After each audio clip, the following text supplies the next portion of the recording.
Jadi pertama kali gue diperiksa seumur hidup, diperiksa di kantor polisi ya sebagai pelapor berarti ya, sebagai pelapor. Ya.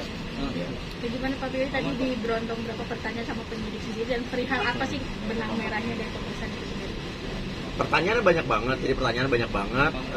Ini berhubungan dengan kronologisnya sampai dari di mana pertama kali kenal Mbak M juga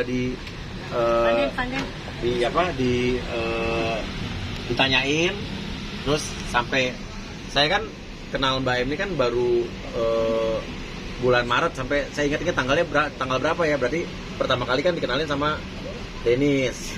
Nah terusnya habis itu sedetil itu ternyata saya nggak nyangka, saya pikir cuma nanyanya bagaimana kejadiannya, kerugian berapa, ternyata detail ditanyanya bagaimana, dari awal kenalnya gimana gitu kan, dan sampai akhirnya ya waktu itu melapor dan tadi dikasih kita diundang untuk klarifikasi gitu.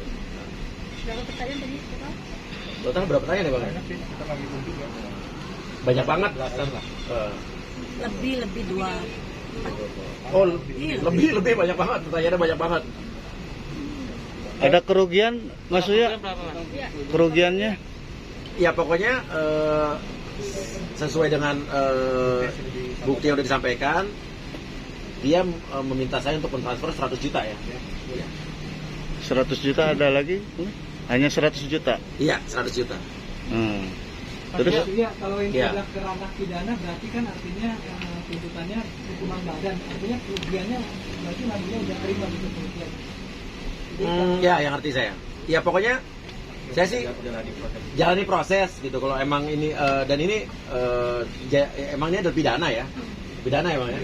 Dan ini kalau melaporkannya penipuan. Ya kalaupun nanti masalah uang saya balik ke panggal, saya udah nggak peduli lah, udah. Kita serahkan sama polisi karena saya percaya dan saya yakin polisi bisa menangani kasus ini dan juga menjalankan kasus ini secara profesional. Flashback sedikit mungkin, kejadiannya itu kapan sih?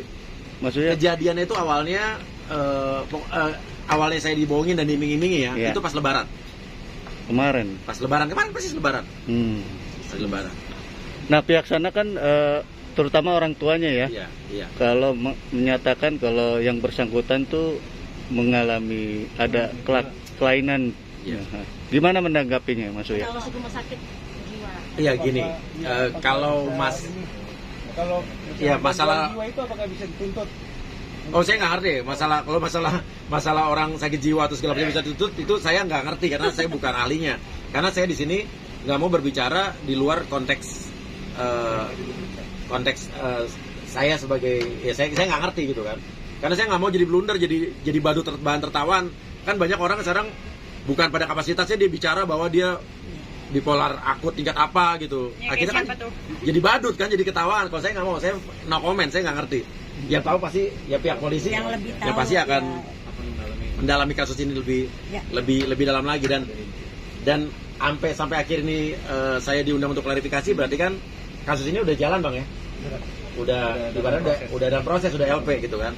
Dan Denis juga minggu depan akan dipanggil kayaknya nih. Gara-gara lu. Lah gua kan kenal dia gara-gara lu. Iya juga sih, iya. Udah balik. Laporan sendiri itu kapan sih Mas Uya? Tanggal berapa? Kenapa? Laporan sendiri itu tanggal berapa? Laporan tuh minggu lalu. Tanggal? Ya, lupa tanggal berapa ya? Lupa tanggal berapa. Iya. Maksudnya untuk laporan ini mungkin memberikan efek jerah apa untuk mempidanakan dia atau sudah apa? Gini, saya mengharapkan bahwa gini, karena pada saat ini hanya menimpa saya kan udah waktu awal kan diam saja. Ya Denis yang berkoar-koar, karena Denis yang berkoar-koar, dia yang dibalikin duitnya, gitu kan.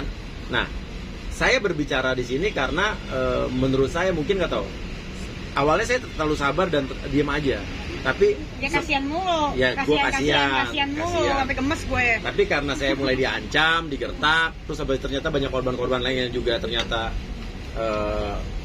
mengalami hal yang sama. Disitulah saya tergerak untuk bahwa ini nggak bisa dibiarin, ini nggak bisa didiemin, ini harus ada efek jerah. Karena kalau enggak, sampai kapan dia akan melakukan hal ini berulang-ulang pada orang lain. Saya kasihan kalau ada korban-korban lain. Iya kalau misal orangnya, korban-korban lain masih punya banyak uang, tapi orang yang ternyata uangnya pas-pasan, habis itu akhirnya jadi kena imbasnya, efeknya. Sampai gade rumah. Ada sampai gade rumah juga itu di Denis ya. Saya kasihan. Nah, kasihan bukan sama korban-korbannya aja dan calon-calon korban lain. Saya kasihan juga sama dia. Karena saya kasihan, saya laporin biar dia ada efek jera, dia bisa biar menyesali perbuatannya, biar dia bisa tobat dan hidup sebagai orang yang normal nantinya. Jadi jangan jadi penipu terus gitu. Oke, setelah laporan kemarin, apakah ada komunikasi dari pihak sudah ke pihak KPU dia sendiri mulai pengacaranya atau seperti apa? Nggak ada sama sekali. Bentuk ancamannya kemarin tadi kan sempat nyinggung soal ada ancaman. Ya, ya. Bentuk ancamannya mungkin. Yang membuat saya akhirnya melaporkan ya karena saya diancam digertak, katanya ada pasal pengancaman, ternyata saya nggak ngancam sama sekali, terus UU ITE dan lain sebagainya, terus saya diomel-omelin, dimarah-marahin, dan menurut saya udah umur 40 tahun ke atas dimarah-marahin sama orang yang jauh di bawah saya umurnya, saya baru kenal juga, dan dia membohongi saya, itu ego saya akhirnya timbul lah. Bukan ego sih sebenarnya, adalah biar ada efek kalau dia tidak melakukan hal ini lagi. Tapi baru pertama Bang, Karena yang dirugikan dan dirugikan banyak orang, bukan cuma kita doang. Bang Uye baru pertama kali kena tipu. Kena tipu. Iya. Oh, zaman dulu zaman kuliah pernah kena tipu lah gue. Mobil gue sampai sekarang ada yang masih belum balik, tapi surat-surat BPKB masih ada, ditipu teman sendiri. Terus terakhir tahun lalu juga gue ditipu juga yang soal travel di Bali itu gitu kan. Nah, sekarang ini jadi mungkin kok berapa kali gue kena tipu tapi gue selalu kasihan mulu gitu kan.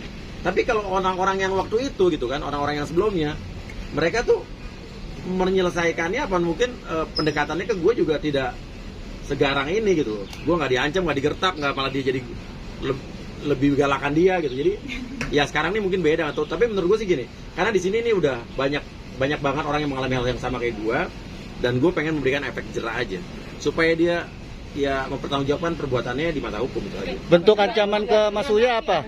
Iya, tunggu. Apa? Dengan Raffi Ahmad sendiri kemarin kan sudah bertukar cerita perihal permasalahan yang sama dengan orang yang sama MZ sendiri. Iya. Gimana Pak? Iya, kalau Raffi Ahmad dia juga nanti akan berbicara juga. Tapi ini kan hubungannya kasusnya nggak berhubungan dengan kasus gue, cuma dengan orang yang sama.